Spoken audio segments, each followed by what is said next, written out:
what comes in mind first is Facebook. And the most popular one among the adults, Ghanaians especially, is what's up, guys? What's up? Yeah, that's what I'm talking about. Yes, this WhatsApp came from nowhere. Yep. And my people, my country people, we just grab it and then we're doing all kind of things with it. Now, how is helping us though? It's helping us to share information. You don't have to travel here and there to find out what is happening in Ebenezer Church. As the lady was presenting, you can be at church if you are that lazy to come to church this morning, or you have all kind of excuses not to be here. You can also stay at home and worship as well. Pay your tithes and everything. I believe you all have online tithes and offering here. You do everything, you just stay in your comfort home and go ahead with it. Pastor can bear witness to this. The beginning of creation, people have to go mountains upon mountains to deliver one message. They have to be on horses to go and share the gospel with somebody. And even on the way going, they will face a lot of challenges. People will come and kill them on the way. They will say, oh, the gospel people are coming. They are coming to take our kingdom. If you read over to Judea time. But today, you can be on your bed sharing the gospel with somebody, isn't it? Yes. This is one of the greatest things I think is doing in our community as Christians.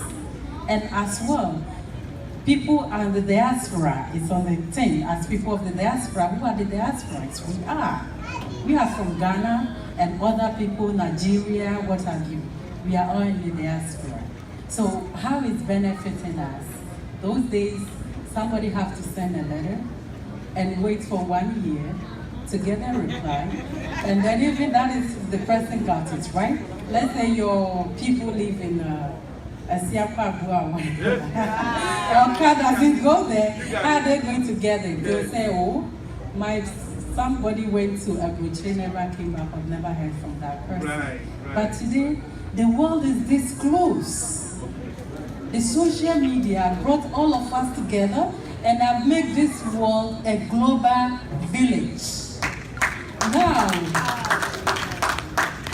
all what you have to do, those who use, what's it called? Apple phones, you just have to do face chats. And you are right there looking at your dear one. All the way in Ghana, Europe, whilst you're in New York and the Bronx, video chatting and, you know? Yep. You see each other like here and there. That is how close we are with the social media. Yes. Now, the harm is causing though. One thing I've come to realize that we do not understand the use of social media.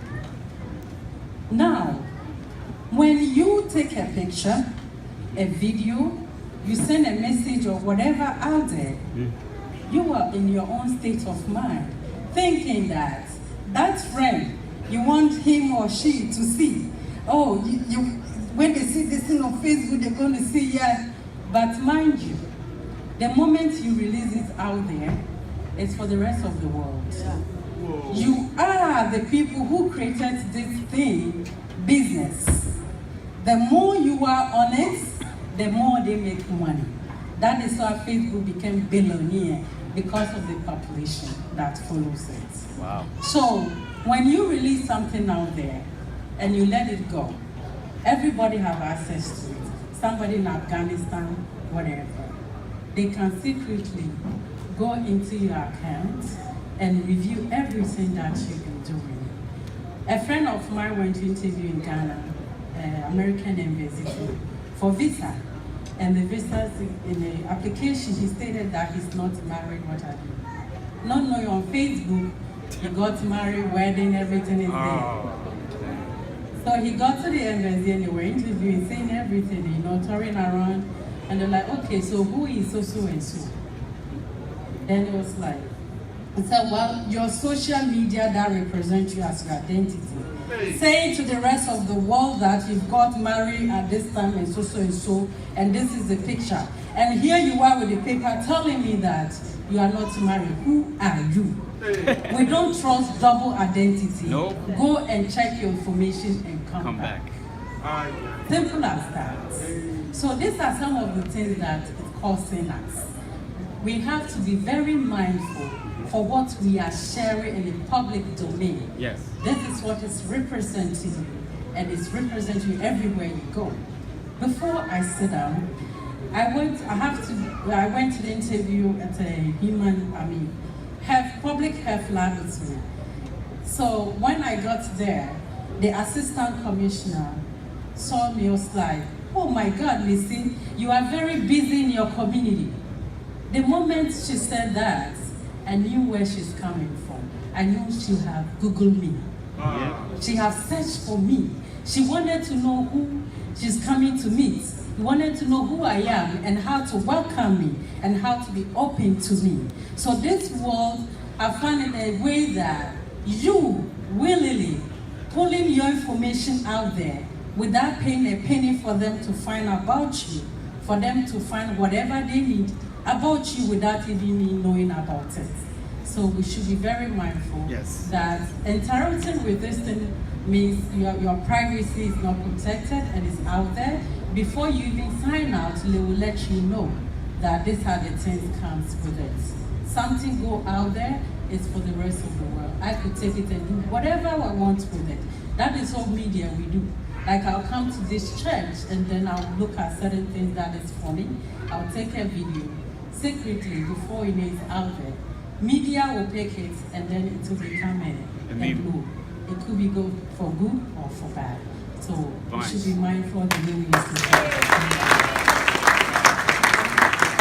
accepted social media, that is here and they're trying to build a robust online presence. But there are other churches that are very hesitant to still join social media. So my question to you is, should churches invest in time, energy, money, and other resources in engaging their members and guests on social media? And what do they have to gain from joining social media? Thank you very much, Priscilla. Reverend, thank you very much for this privilege to be with you today. I am honored and I'm privileged to be able to share from my own little experience about social media.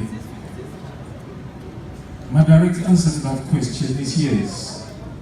Any church that does not embrace the social media in this age will be left behind. It's quite as simple as that. The gospel of Jesus Christ is universal. God knows about social media. God allowed social media to exist. As a matter of fact, sometimes I stand in awe at what God's ultimate purpose is with technology. Because technology is so mind-boggling that the only word to describe it and its effect is awesome. And since God is awesome, and since social media is awesome, it means that the awesomeness of social media was meant for the Church of Christ.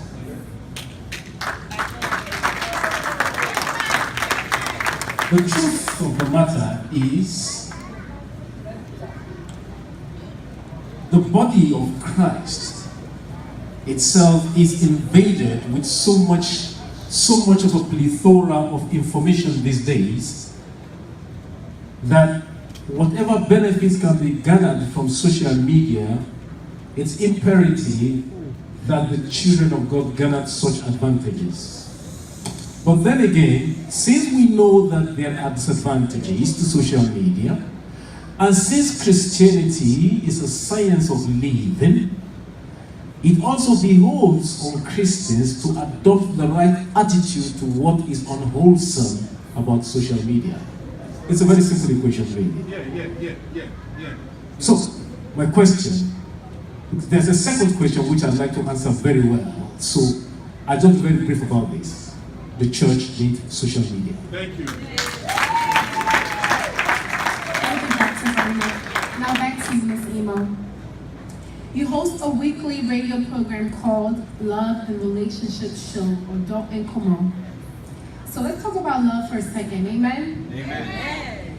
In what ways can our social media behavior uplift or destroy our relationships with our loved ones? Thank you. All right, let's talk about the love, baby.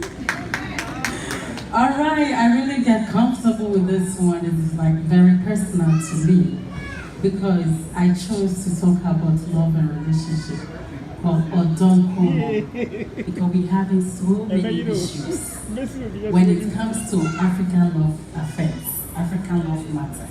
Yet don't send me why. And say we woman papa, especially about children,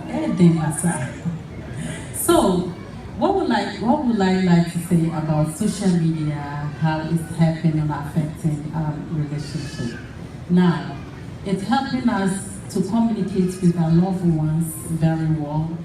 We can share information, flats, do all sort of things. Here, we have different schedules. This one is going in the afternoon, that one is going in the evening. We can hardly see each other.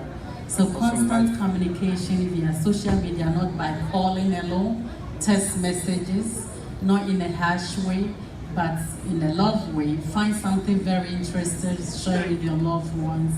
Where you are, something very funny, you share with your loved ones and you stay actively communicating with that person.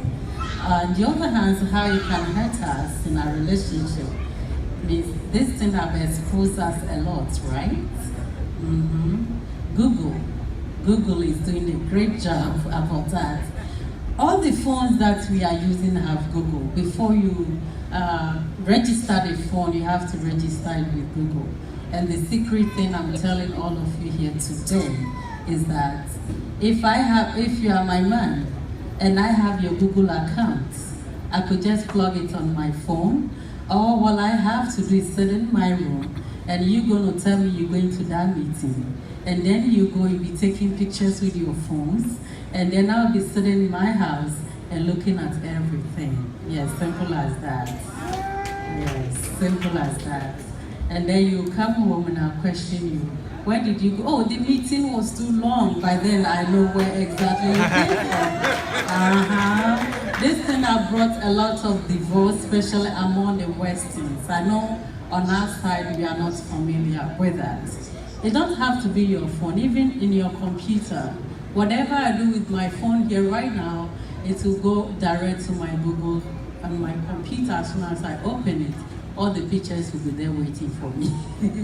So whoever is in the house have access to my computer will have an idea where I am and what exactly I am doing.